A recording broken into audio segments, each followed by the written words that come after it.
Hello, I'm Joshua Dunlop from Newmaker Financial, and this is the first in a four-part series discussing the different buckets of the bucket strategy, what they're there to do, and how we achieve that goal.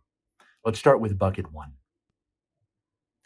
The first bucket is designed with the goal to pay you a consistent paycheck, which is why you may hear this bucket referred to as the paycheck or cash bucket.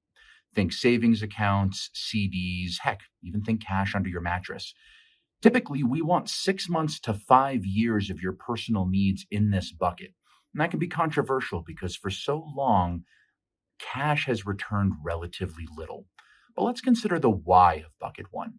Think of the biggest companies in the world. They all have cash on hand. Why? For the same reason you need cash on hand. One, general spending. You need money to live, and that money should be readily available and not subject to any volatility. Don't let a downturn literally eat your lunch.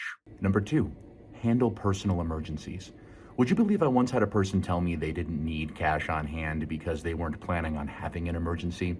It's funny because we know that's not how emergencies work. Cash on hand means that when a political or economic shock coincides with that 20-year-old furnace finally going out, you can still afford to be warm. Three, take advantage of market emergencies. Now, speaking about economic shocks, the markets can change overnight, and that means the best places to invest change. Having cash in your portfolio, it makes it more flexible, and you can take advantage of those opportunities that simply aren't there today. Four, non-market investments. There's a good chance that if I asked you what your best investment ever was, that it wouldn't be in the stock market. You're invested in yourself, your family, you're invested in your community.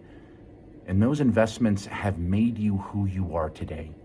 Keeping cash on hand means that when those opportunities to further invest in those things arise, you're able to take advantage of them.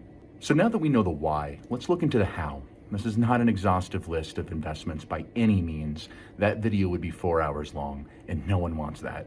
But here are some common investment types. One, savings and checking accounts. Now, no one's excited about all the money that they have sitting around in the bank, but the key word here is liquidity. Liquidity is a measure of how quickly you can turn a given asset into cash.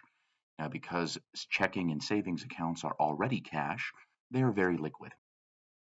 Number two, CDs and time savings accounts. With investments like these, there's a length of time designated, and there's penalties if you withdraw the money before that time expires. These penalties make things like CDs and time savings accounts less liquid, but they seek a higher rate of interest than non-timed investments. Number three, money markets and short-term bonds.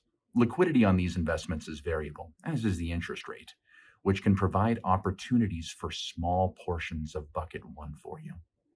In summary, bucket one won't make you rich, but it will make your portfolio more resilient. Be sure to check out our next video, which focuses on bucket two, which is often called the income bucket. Thanks for watching.